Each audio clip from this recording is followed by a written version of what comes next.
Joy Ditto, President and CEO of the American Public Power Association, and welcome to this episode of Public Power Conversations, where today we're talking about mutual aid. And mutual aid is a term of art, maybe for folks outside of the industry, but really it means that when there's a problem, we help each other out in the public power utility community, especially when it comes to major disasters or other unforeseen circumstances. We send crews to help each other out. And we're going to learn a lot more about that today. And so joining me is Danette Scudder of the Tennessee Valley Public Power Association and Amy Zubaly of the Florida Municipal Electric Association. Welcome, ladies. And I'm just going to jump into some questions, and I really want to hear from you. So let's go for that. And I am going to refer to notes in this situation. So first of all, tell me tell me and tell the folks listening and watching how you got involved in mutual aid work.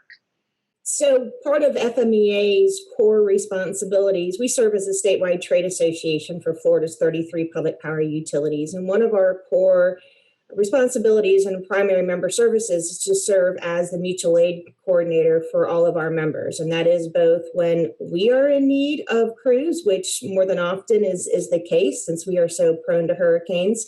But it's also when other states or other communities need crews, they call an FMEA and we reach out to our members and send them that way. Through the American Public Power Association's Mutual Aid Working Group, FMEA, in particular myself, serve as that statewide mutual aid network coordinator through that group.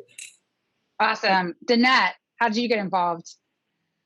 Well, TVPPA is a little different in terms of our footprint and scope. And we serve 7 states, and that means that our scope is a little broader from that standpoint. We also serve 153 members, and that's a mix between municipals and cooperatives. And so our engagement tends to be on a widespread event within the region when some of our members are outside of their depth in terms of being able to reach out to their neighbors and those within their respective networks to get assistance. Now, how I personally got involved in it is I was voluntold. In my almost 20 years at TVPPA, I've worn many hats, but one of them was one that I did not anticipate, and that's been about 12 years ago. One of my former coworkers who was responsible for mutual aid said, "Hey, there's an ice storm. Why don't you come help me with this?" Mm-hmm. And so from that point forward, I would say the rest is history, because he told me after the fact that part of the reason he asked me to help was because of organizational skills. And so I'm sure something we'll get into later in the conversation is the imperative of having organizational skills as well as communication skills when you're trying to coordinate this kind of mutual aid and response. So I am not as actively involved in the mutual aid coordination, the tactical boots on the ground coordination as I once was, but it is still a piece of my heart in public power because I believe so wholeheartedly in it. And so I've kind of had an interesting journey in my mutual aid involvement. So you sort of had trial by ice storm rather than trial by fire in that initial. Absolutely. Exactly. All right. Well, so that's great. So thank you for that overview of kind of how you all are, what you're doing in your groups, as well as your involvement specifically. So again, let's get a little bit more into, for those folks who don't know as much about mutual aid and the process of mutual aid. Can you talk about what's involved in the decision to request or offer mutual aid to other utilities? And let's start this time with Danette and then go to Amy. Well, as I alluded to earlier, part of that is at the local level, the decision making to say, we don't have the resources here, or even if we have agreements with our neighbors to provide resources, depending on how widespread the storm is, we need to reach out for help. And right. So there's kind of what we look at as the ripple effect. And so you have the rings on the pond in terms of how far out you can get and determining where and who to ask. And so at the point at which a storm is so widespread or the needs are so intense, will determine when our members reach out to us as opposed to their neighboring utilities or their own network. So Amy had referred to the mutual aid working group through APPA, and we have similar relationships within the Valley, but certainly that is a much broader network of support. And it is very situational. It is very storm specific, as are the nuances of the kind of support that is requested and the types of matchmaking that we do. And that's part of not only that organization or the organizational skills, but an understanding of what is going to be a good match in terms of skills and resources and capacity. So it's knowing the folks that you support, knowing the utilities you support, and sort of what their resources are and helping to make that match. So Amy, do you want to expand upon that or talk about how you see it from your perspective in Florida? Yeah, I can add maybe just a little bit onto that, because where for Danette and Tennessee, probably their primary reasons for mutual aid are probably more tornado focused. For Florida, it's more hurricane focused. It's not to say that Tennessee doesn't also get residuals from hurricanes, and it's not to say that we don't also have tornadoes that impact us, but I'd say our core responsibilities are probably focused more on those storms. And like Danette said, it is a matchmaking process. You play a matchmaking game, and it's a lot of organization and information gathering. And sometimes, while hurricanes can result in widespread, massive mutual aid deployments, we've called out utilities from around the country, and sometimes they're a little bit, I don't want to say easier, but you have a little bit more of a lead time leading into a hurricane, where if you have a tornado and it impacts instantaneously, you're trying to get resources immediately. And if that storm is still moving across, you have to figure out, okay, what are my closest resources that I can get in the quickest amount of time that aren't also waiting for their own impacts from the storm, because no one's going to send any crews as long as they're still under threat of any type of storm impact. So for us, for hurricanes, once if our state or particularly any of our members are projected to be in that cone of uncertainty, we'll call it, once it kind of gets narrowed down, we get all of our members on a call immediately. And it's a difficult decision for them because you're weighing out a lot of unknown factors. Hurricanes change rapidly. They intensify, they shift, and they can do that at moment's notice. And so our members try to determine, based on the strength and where they are in proximity to that center of that cone of uncertainty, we'll call. And then they have to decide if they want to go ahead and start securing resources in advance of that storm coming, or if they want to wait and determine impacts once it passes. But that creates a fine line against what customers want and what they want to see as soon as storms pass and once they're out of power. So it's a lot of moving parts and pieces that have to be put together of a puzzle. I can imagine. So, you already kind of hit on one of my next questions, which is kind of their response differing depending on the kind of storm. So, does that also affect sort of how far away you dispatch? I can imagine it does. And maybe how far away have you actually dispatched resources from Florida or from Tennessee to other places, kind of far-flung places, depending on the storm, depending on the impacts, of course. But we do either. Why don't we start with Amy this time? Sure. And Florida's probably getting a little bit different because we are a peninsula state. So we are only connected to the other states at our northern part. And so just from where I'm located in Tallahassee to go all the way down to Key West, it's about an 11-hour drive for me. So where we have dispatched crews the farthest, while we have had some crews that went up to Superstorm Sandy many, many years ago, and we had some that went up into New York just over this past year. If we send Key West over to Louisiana, that's in many cases farther than it would be if we sent Jacksonville to New York. And so we did send Key West over to Louisiana this past year. In 2017, following Irma and Maria, we deployed crews to the U.S. Virgin Islands. And so we got involved in logistic coordination on barges and sending over trucks. So we've, wherever there's a need, we've used it so many times. All of our members are very willing and wanting to go and pay it back and pay it forward for the next time that we're going to need it again. That's a great point. And Amy, I think when you and I were talking about this earlier, I was talking about if you've ever drove into Florida and like down Florida, we recognize how big of a state it is, how long of a state it is, and then it's actually quite deceptive when you're looking at it on a map. But Danette, did you want to add to that? How far away you've sort of sent some of your crews from the TVPPA region? Well, certainly we also sent crews during Superstorm Sandy. So up in, I was actually just going through my files prior to this so that I could accurately quote dates and locations. But certainly the very first deployment we had was to Delaware during that storm, but went up to New York as well. And then for us, because we're a long state as well, we're just the long state. This way, yeah. Horizontal rather than.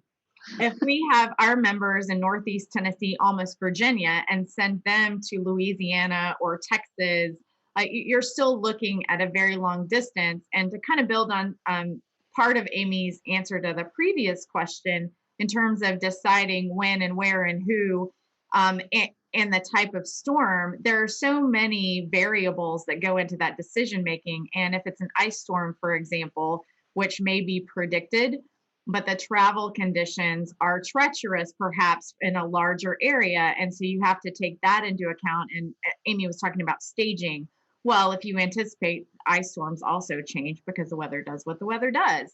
And so how do you make those determinations? And if there are fuel challenges, or if there, and this is something that the APPA Mutual Aid Working Group and our relationship with APPA and DOE and ESF 12 and all of those relationships that have been cultivated over the last few years. That's why they're so important. So if you need a governor to waive some sort of transportation block for crews to come in, and these are all lessons that we learned tenfold during Superstorm Sandy in particular. So a lot of the things that we do differently now are as a result of all of the things that we learned from sending crews so far away during that particular storm. And so in a tornado, so certainly Amy is best versed, unfortunately, in hurricanes. We are pretty well versed in tornadoes, which again, even if they're predicted to occur, you have no idea where their path is going to be or the severity of it.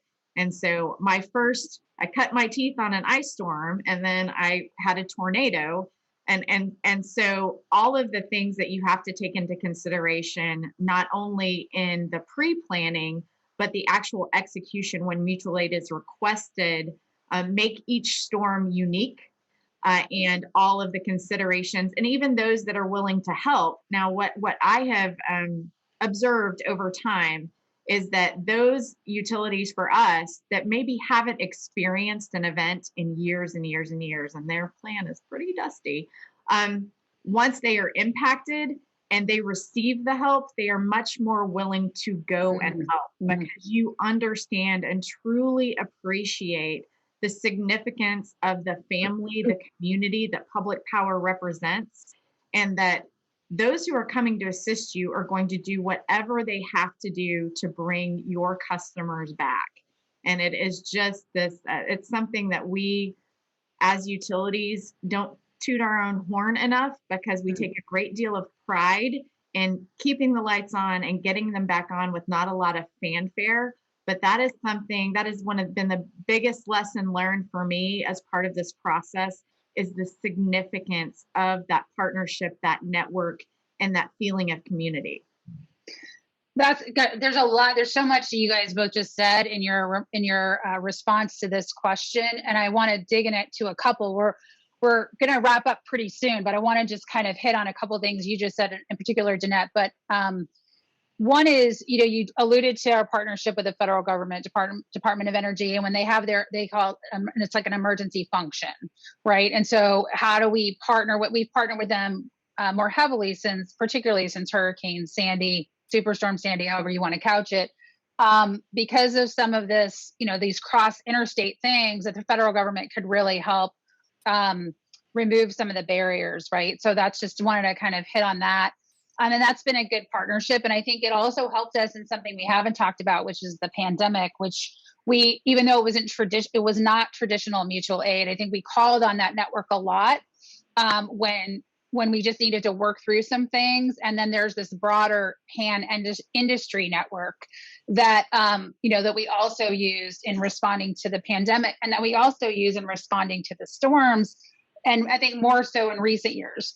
I would say that, you're trying to talk about the concentric circles of the storm itself and sort of how far you want to deploy. But there's also that I think we have these deep relationships with the public power community, and oftentimes contractual relationships, which we probably don't have time to get into too much, but, kind of pre-staging some of those contractual relationships can help when it comes to reimbursement and things like that. But then we also have these broader relationships with the rural electric cooperatives, which Danette, I know you have those in your membership. Amy does not, but has relationships in Florida, and with the investor-owned utilities. So we've, I think worked, and maybe you can hit on that for one 30-second, spot about how that relationship goes. So once it's beyond the public power community, when there's someone who just desperately needs your help, do you just say, no, I'm not going to help you? Or do you say yes? And how does that kind of work? And how has that worked maybe better? Might be helpful for the folks listening and watching to understand. Who wants to take that one first? I can start on that one. Great question. And yes, while public power is its own first responders for the most part, and co-ops are their own first responders, and same with IOUs. We serve as our own first responders, but it doesn't mean that we don't cross those lines and haven't crossed those lines and gone and helped each other when needed. All public power operates under the same mutual aid agreement through APPA. Co-ops operate under that same mutual aid agreement through NRECA. So that's an easy swap back and forth. We already have those agreements in place. And so if a co-op is in need, and none of our members or have any other needs, and all of requests are filled, then we can very easily send crews to co-ops operating under that same agreement. It gets a little trickier with an investor-owned agreement. Mutual aid, their agreements are very different. In Florida, following our 2016 hurricanes, our governor charged us with trying to come up with some sort of at least a statewide mutual aid agreement with our investor-owned utilities. It was not an easy process. We did come up with something, and at least I can say that public power in Florida currently has mutual aid agreements in place with each of the investor-owned utilities in Florida. As well as with all of the co-ops nationally. And they have been used reciprocally over the past 4 years. Okay, that's great. So, Danette, did you want to add anything to that one? I do. And, I don't want to attribute everything to Superstorm Sandy, but certainly the public scrutiny and the executive level scrutiny in Washington that came as a result of that storm. And what I have seen through the Electric Sector Coordinating Council, which is executives from all three of those groups, cooperatives, municipals, and investor-owned utilities, when it escalates to that level, we have a conversation among, I wouldn't say peers, because that's overly dramatic, but at least a conversation about how each group, each entity, each model is preparing and responding. And that has been very helpful, if for nothing else, transparency and communication to acknowledge that we're all part of one industry and keeping the lights on as our job, period. Now, that's on a national level. Regionally, certainly we also operate under the APPA NRECA agreement, and some of our members within the last few weeks have indicated that they would like a stronger, more detailed agreement at the state or regional level, which has its own challenges that we don't have time to get into right now. But in terms of investor-owned utilities, our neighbor to the south, Southern Company, interestingly enough, one of their executives used to be an executive at TVA, and during a storm reached out to us and said, look, even amongst all the Southern Company resources, you guys are closer geographically. What can you do for us? And we have limitations in distribution and transmission and things like that.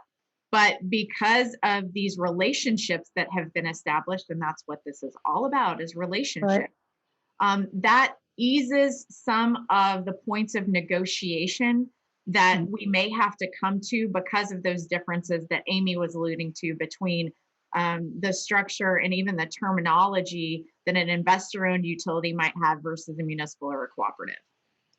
That's a great summary. And I think, we have certainly noticed that, and I've noticed it in my time at APPA previously, and then when I've come back, how much we're sort of industry working together and sort of these big national or big regional kind of response efforts. And as you said, it's about relationships. It's about communication. It's also about leveraging each other's strengths and, and leveraging the federal government's and state government strengths when we need to, and just to get the lights back on more quickly. So thank you all. I think we're going to have to end, but maybe I'll just ask you for any parting words that you don't, if there's a burning point that you didn't hit on, that you want to hit on, we can just do that in a few quick seconds, and then we'll say goodbye. But this is not the end of the conversation.